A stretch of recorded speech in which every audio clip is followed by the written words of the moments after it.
जिल्लायाव थागिबि गेलेमुफोरखौ रैखाथि होनाय आरो जौगाहोनायनि हाबाफारिफोरखौ फिन गोख्रों खालामनायनि थांखिजों Bodoland indigenous game association Baksa जिल्ला कमिटिनि गोदान मावफुं आफाद दानाय जादों आरो बाक्सानि मेदाघाटआव खुंनाय मोनसे सावरायमेलाव गनायथि होनाय जादों।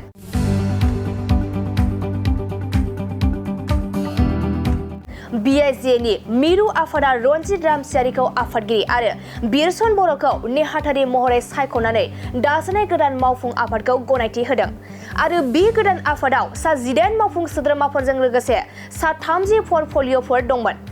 मख'नो गोनांदि जिल्ला कमिटिनि गाहाय नेहाथारि रुंसारि आबुनि बसुमतारिनि रुंसारि जानायनि उनाव बाक्सा जिल्ला कमिटिया माखासे दाननि थाखाय थैहाबनानै दंमोन आरो जिल्लानि गेलेगिरिफोरा BIGA नि बादायलायनाय आरो फोरबोफोराव बाहागो लानो बिथोन गैयै बायदि जानानै दंमोन। नाथाय गोदान मावफुं आफादा जिल्ला कमिटिखौ गोख्रों खालामनो आरो दोरोङारि गेलेमुफोरनि बायदि बायदि हाबाफारिफोराव बांसिन गेलेगिरि जोनोम होनो थाखाय फिन रोखा खालामदों।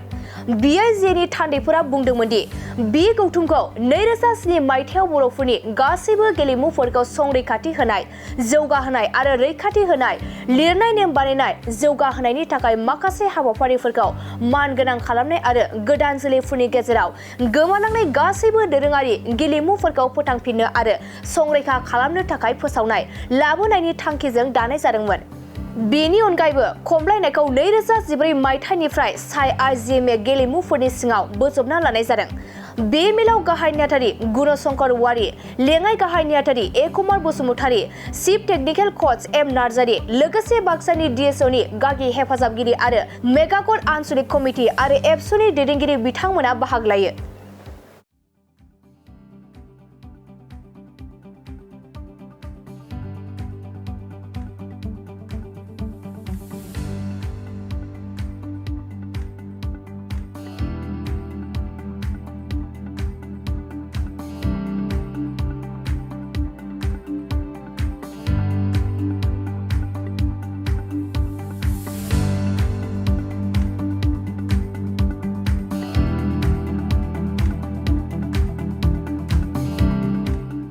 मोनसे फोसावथाय, नोंथांमोननि ओनसोलाव सोरबाफोर ड्राग्स एबा फेग्रा मुवाजों नाख्रेबजानानै थानाय सुबुं दं नामा?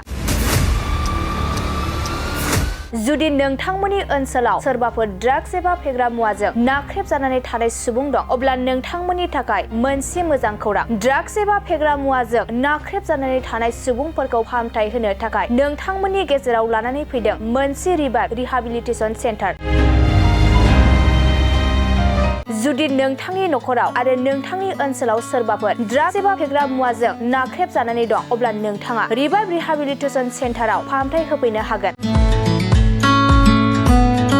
मंगलदै 1 नं बामुनपारा दरंआव थानाय रिहाबिलिटेसन सेन्टाराव नोंथाङा ड्राग्स एबा फेग्रा मुवाजों गोदोसोनानै थानाय सुबुंफोरखौ फाहामथाय होफैनो हागोन। नोंथाङा नोंथांनि ओनसोलनि फेग्रा मुवाजों गोदोनानै थानाय सुबुंफोरखौ बे रिहाबिलिटेसन सेन्टाराव फाहामथाय होनानै सासे राफोद आरो मोजां सुबुं खालामनो हागोन। गोबां बाथ्रा मिथिबावनो थाखाय नोंथाङा 9859262926 60030927006 नैबे होनाय जानबुं नम्बराव खौरां लानो हागोन।